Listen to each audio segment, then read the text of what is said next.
I'm 680 News Senior Business Editor Mike Eppel. It's being described as the biggest private sector infrastructure project that this country has ever seen. It's worth $40 billion.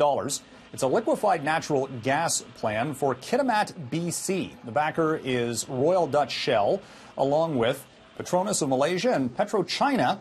They want to get Canadian natural gas to markets in the Asia-Pacific region at a much shorter time frame than currently available.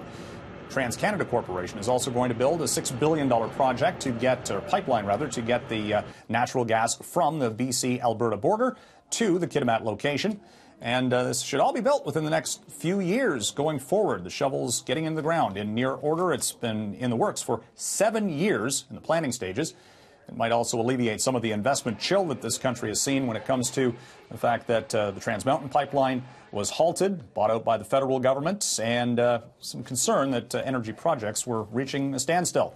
Meantime, the price for oil on international markets today, the U.S. quote hit $75 per barrel. Canadian producers still getting around $36 for Western Canadian oil production.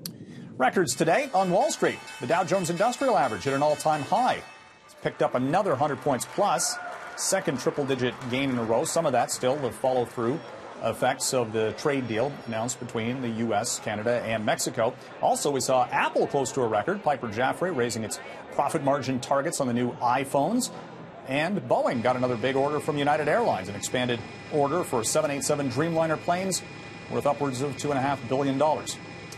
Meantime, a discount airline out of Denmark has filed for bankruptcy, and this has implications for the Canadian market. Primera Air shut down operations late Monday, has left thousands of passengers stranded in points around the globe.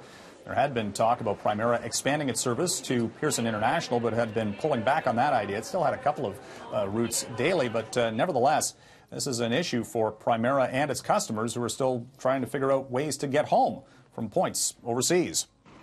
Amazon.com with an interesting announcement this morning. It is raising its minimum wage for American workers to $15 an hour. Amazon CEO Jeff Bezos saying that he has heard the criticism from Bernie Sanders, the Vermont senator and former U.S. presidential candidate who has criticized Amazon for making all sorts of money but still paying its employees, some of them much less than $15, in and around the national average of around $11.25 per hour.